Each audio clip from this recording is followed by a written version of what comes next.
Welcome to Pride in Parsippany. I'm your host, Mayor James Barberio, and today with me I have the president of the Morris County Chamber of Commerce, Paul Boudreau, who's a very good friend of mine, but he's also a very good friend to Parsippany. Paul, welcome on the show. Thank you, Mayor. Glad to be here. Oh, it's great to have you. I mean, I go to many of your events, and he has events throughout the county, and I'm amazed about the people you bring in and how educated I've become as a mayor at your events. I remember that one time you had the gentleman Moore. Was it Steve Moore? Steve Moore from the Wall Street Journal. Yeah, from Wall Street Journal, and he was fantastic. Yeah. And stuff like that. But before we go on about the Morris County Chamber and yourself, can you give us a little history of yourself? Sure. So I've lived in New Jersey for 20 years. I moved here in 1996.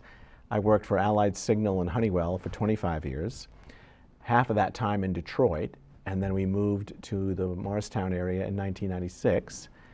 I was Vice President of Government Affairs at Honeywell during that time. So I spent about 30 years total in corporate, public affairs, government affairs. Before that, I was a state legislator in my home state of Maine. So I've been an elected official, and then I've had this 30-year corporate experience, and now 8 years as the president of the chamber.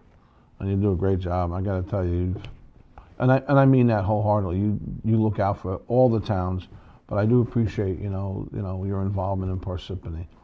Well, Parsippany is important. Yeah. Parsippany is obviously the biggest municipality in Morris County, and there's a lot of business here. And when you think about this, there's 26 million square feet of office space in Morris County, and 13.7 million of it's in Parsippany. Correct. Out of 39 towns, so it is a lot of space that, of course, we want to get filled up. Yeah. But what are your goals of the Morris County Chamber? I mean, well, I talk about the chamber as a four-legged stool. So the first leg of that stool is, how do we bring people together, hopefully to connect and do business with each other? I spend part of my time connecting people, members who call me and say, how do I meet a certain person in a certain company? So we want people to do business locally, if we can make it happen. And the second leg of the stool is we do a lot of programs at the chamber, everything from how do you have a better marketing plan for your business, how to be a better public speaker, how to use social media to grow your business. And so that second leg of the stool is all about professional development and education. The third leg of the stool is what we call public policy and economic development. So I've been very involved in the last 2 or 3 weeks talking to our legislators about Transportation Trust Fund, estate tax. We have a partnership with the freeholders on economic development. So we want to keep the jobs we have in Morris County. We want to bring more jobs to Morris County. So that's the third leg of the stool. The fourth leg of the stool is the whole area of not-for-profit organizations. How do we support not-for-profit organizations, do what they do? Sometimes do we connect not-for-profit organizations with people in the private sector who are looking for opportunities for their employees to volunteer and or looking for ways they can spend their foundation money in the community, so on and so forth. So when people ask me what are our goals and what does the chamber do, it really comes in those four kind of legs of the stool. We have one more stool. I'm going to be, as you know, creating, and we're just waiting for the budget, Mayor's Council on Economic Development. Right. And you are definitely the one person I would like to be on that committee, with me, because we need expertise like yours, because you have that, and if you'd be interested, of course. I'll give you more details on that in the future. But yeah, because for Parsippany, we are, economically and rateable, we're doing very well. But there are still companies that are considering leaving. Some are leaving, and the taxes are tough, and not just in all of New Jersey. And we have to find ways to keep them here. And as we did UPS with a pilot program, we kept UPS here. They were going to go to Marietta, Georgia. So we're really working hard in Parsippany. What are the key issues for you in the chamber? Well, you raise economic development, and that's an important issue. And of course, one of the challenges you have is that part of this tax burden you're talking about comes from the state. Right. So pretty difficult, right, for you and the council to change that. Right. So when we talk to companies about coming here, obviously there's an attraction to coming to Morris County in terms of conservative government and at the county level and in a lot of the municipalities.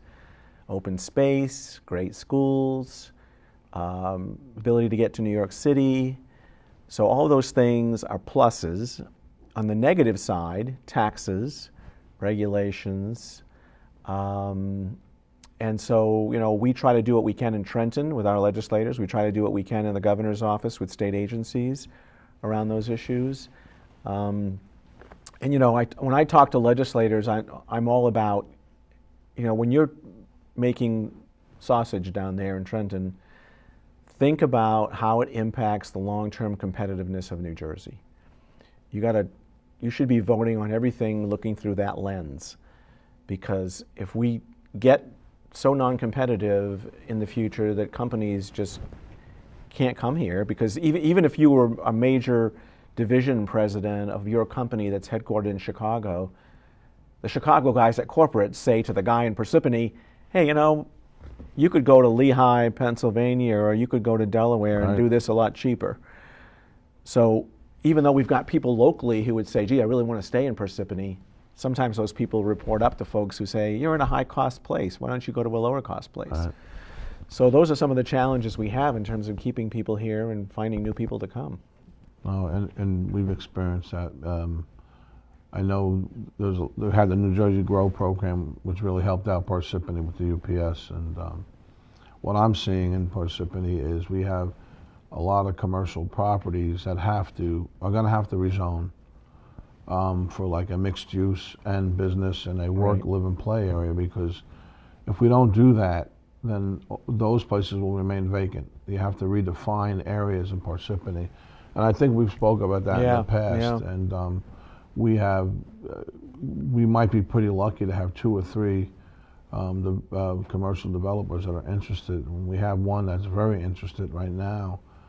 And it's, you still have that suburban feel, but at the same time, if we don't do something, it's a change in market. It really is. It's true. And, employers, generally speaking, want less space, not more space, right? Because a couple of things are happening. They're reconfiguring their work environments.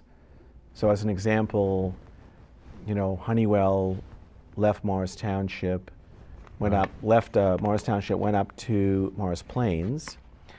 And so now, if you're an employee of Honeywell, you walk into a big room in the morning that's got computer stations. You sit where you want. You have a locker. You put your stuff in your locker at the end of the night, go home, and if you're traveling for the next 2 days, it doesn't matter. You come back the 3rd day, you pick another computer station, and you work from there.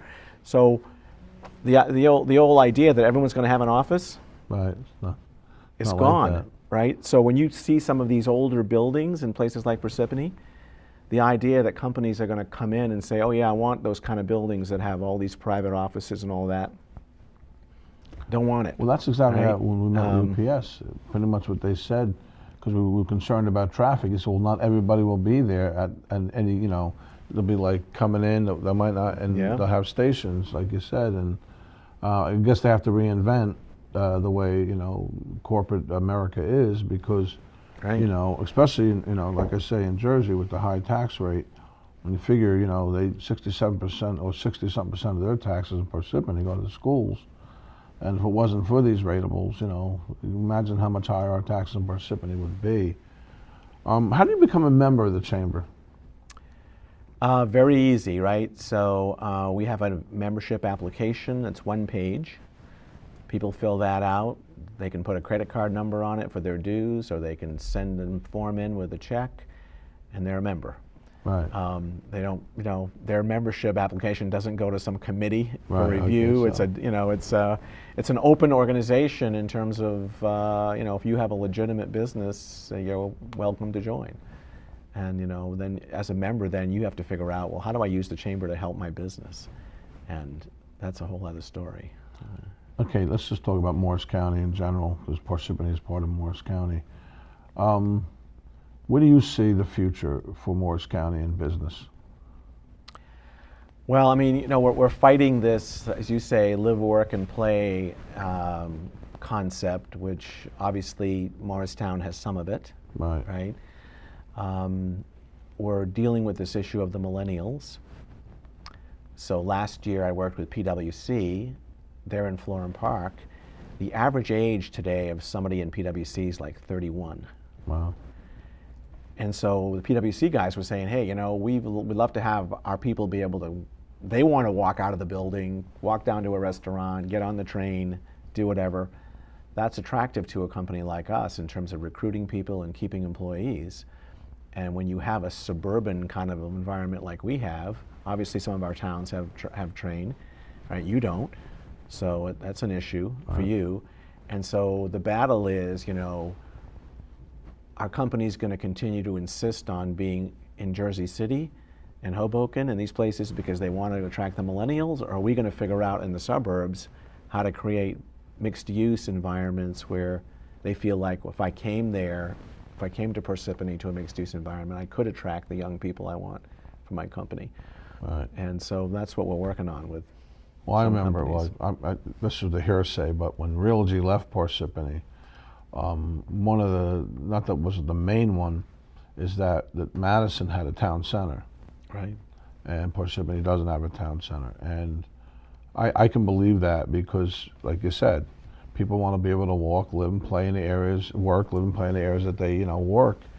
And that's what we are looking at heavily here. We have a project on Route 10, on the border of Hanover Township, that I think is going to be very spectacular for Parsippany, where it will be mixed use. I have a concert area for concerts and all that kind of stuff on the Route 10 side of Parsippany. And then we also have another developer who's very interested in doing the same thing, but have a shuttle service, because we, like you said, we lack to be able to transport people from New York City. We don't have a train.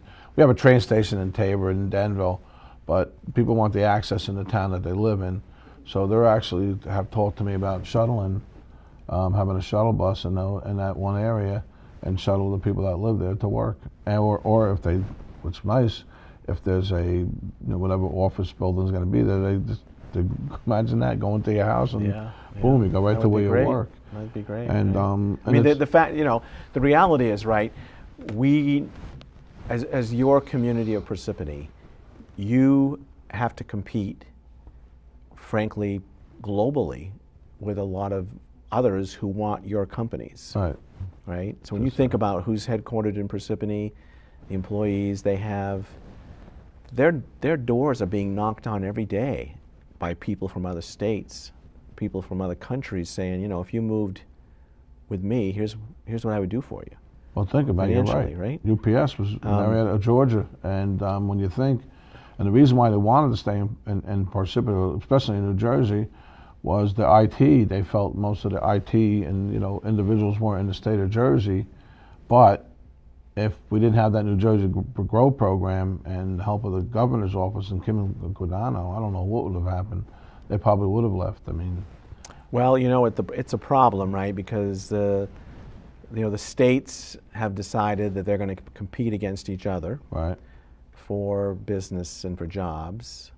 And it's almost kind of like a nuclear arms race from the 50s and 60s, where, if you have X program in New Jersey, PA or Delaware, somebody's going to figure out how to have X plus. Right. So they can tell a company they're going to be better off coming to their place. So unfortunately, that's the reality that we have to live in.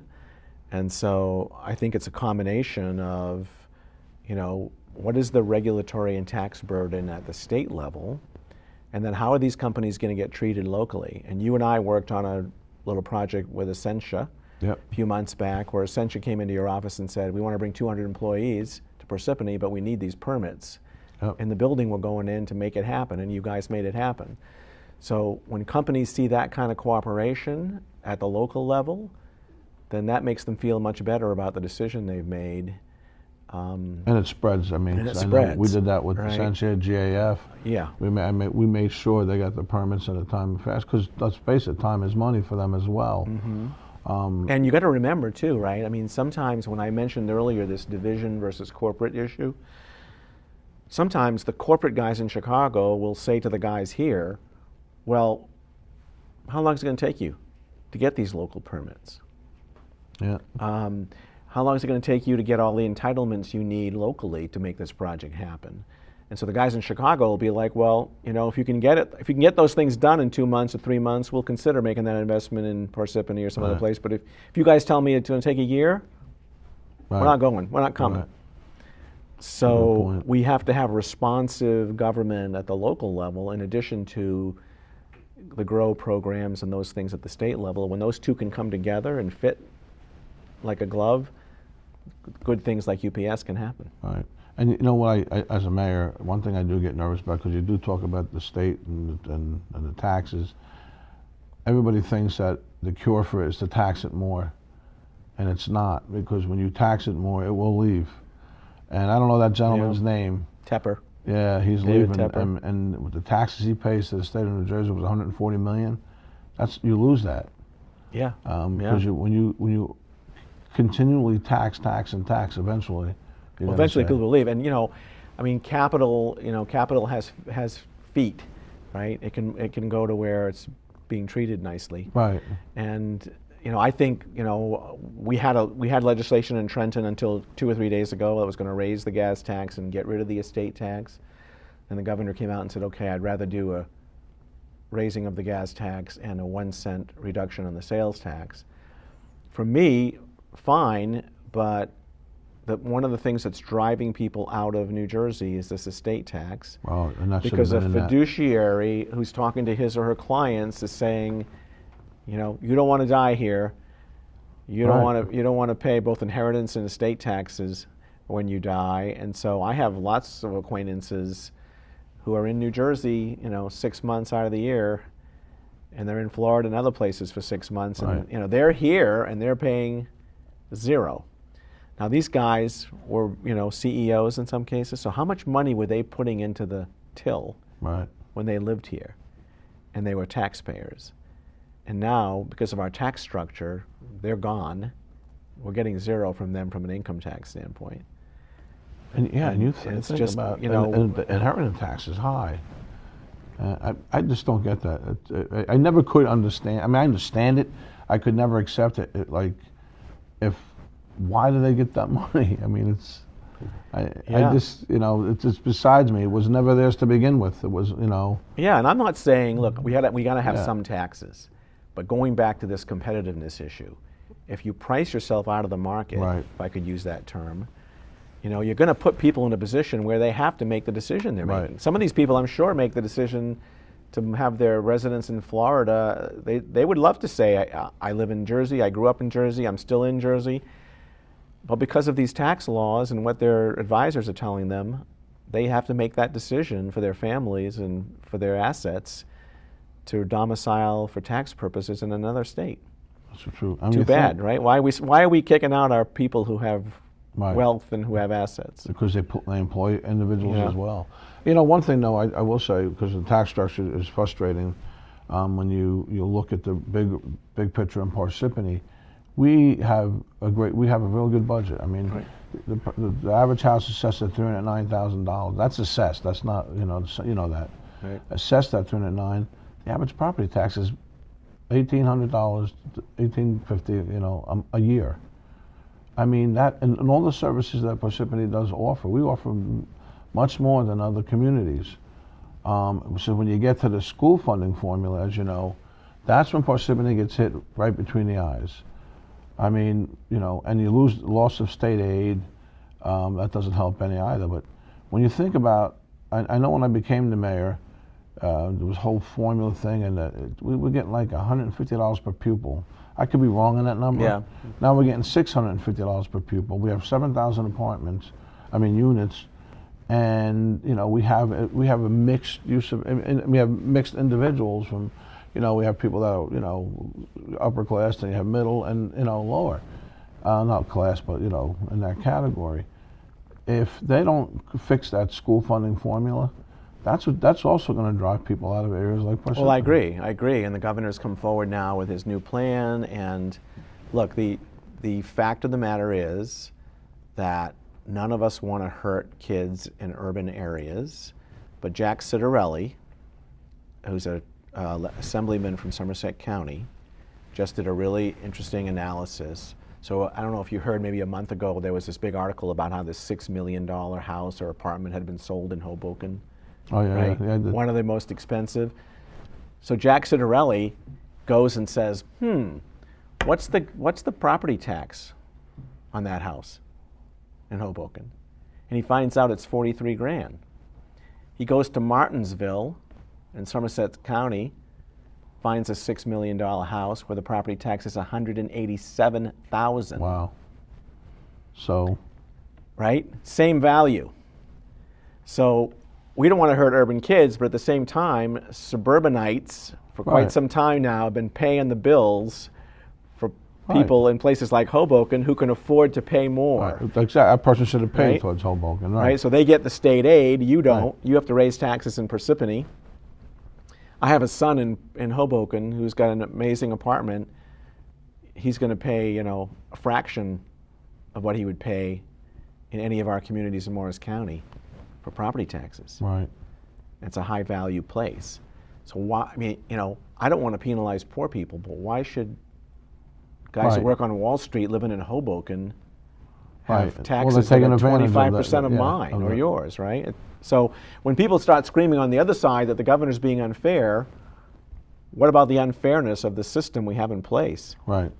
Which lets all these people off in places like Hoboken and makes people in Parsippany and other places pick up the tab. Oh, I agree. I mean, listen, I know that the one cure for Parsippany's property taxes is to get more school funding, because when we have not issues in Parsippany, we have people that are struggling in Parsippany as well. I mean, and when you look at like I said, our apartment, we have the most apartments, which I grew up in, so it's not even an issue having apartments. Right. The issue is the fact that it's tax fairness is really what it comes down to. Anyway, we cut it now because the time is up. But Paul, it's always my pleasure. My pleasure. Always my pleasure. Look forward to working with you on economic development. Oh, definitely. We'll do well here in Parsippany. But I'd like to thank everybody once again for tuning in to Pride in Parsippany, and until next time, God bless you all.